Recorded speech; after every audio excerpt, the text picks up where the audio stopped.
Sunday, Israeli War Cabinet member Benny Gantz announced his resignation from the emergency war government.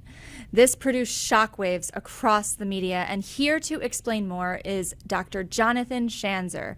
He is the Executive Vice President for Research at FDD. He was also a terrorism financial analyst for U.S. Treasury in his past life, and he's here to give us the 50,000-foot view about what all of this means for the future of the war in Israel and what we should all know.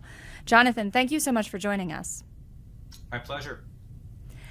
So let's start very, very broadly. What exactly is this emergency war cabinet?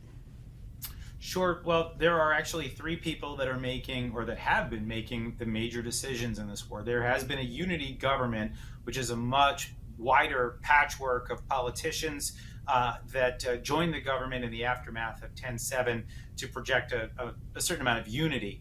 But there have been three people that have been making the decisions. The first, no surprise, that's Benjamin Netanyahu, the Prime Minister of Israel. The second, probably also no surprise, and that's Yoav Gallant. He's the Defense Minister. But they brought in the former Chief of Staff of the Israel Defense Forces, a guy by the name of Benny Gantz. He controls somewhere around 8 seats out of the 120 in Israel's legislature in the Knesset. He does not make up a huge component of the government, but his participation in that war cabinet was seen as perhaps a means to legitimize the decisions that were being made, that it was maybe a reflection of the center left, or maybe just the center of Israel. And he, about a month and a half ago, came out and said that he was demanding of Netanyahu that he needed to see a plan for the end state in the Gaza Strip. He needed a plan for how to defeat Hamas, and he needed a plan for how to get the hostages home. He did not get that after several weeks of waiting. He didn't get a satisfactory answer. In the meantime, there were signs that he was working perhaps more closely with the White House against the Netanyahu government, or perhaps against Netanyahu himself. He was invited to Washington last month. He came actually over the objections of the Prime Minister, who was clearly and visibly unhappy about all of this. And then several weeks later, we see his announcement.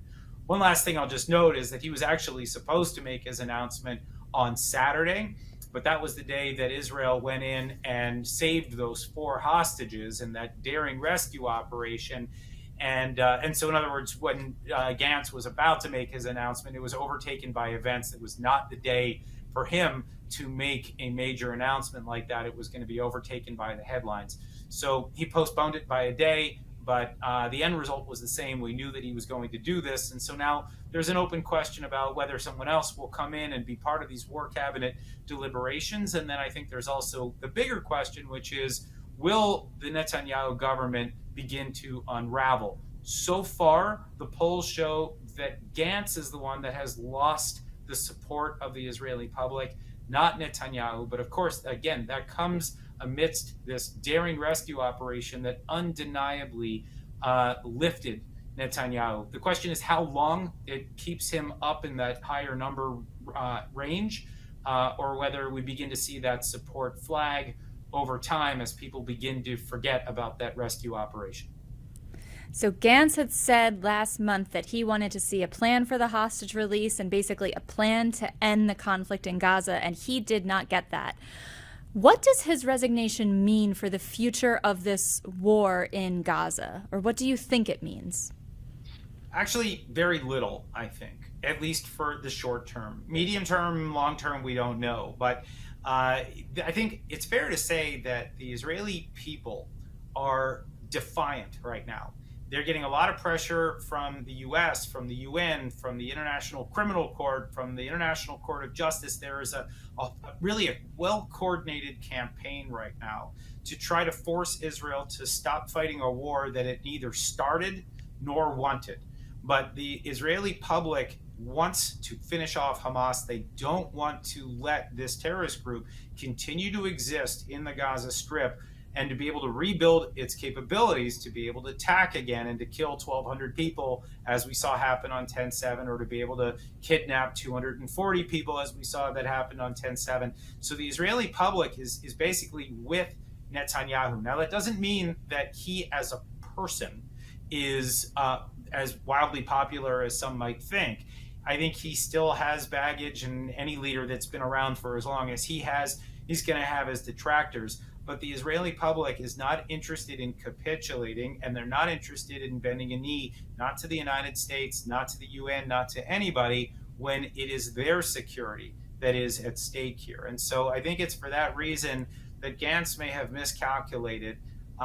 It could be the beginning of the unraveling. It could be. But at least for right now, short term, we really don't have any indication that this government is that much less stable. I do think, though, that Netanyahu is going to have some tough choices about who he brings in to replace Gantz.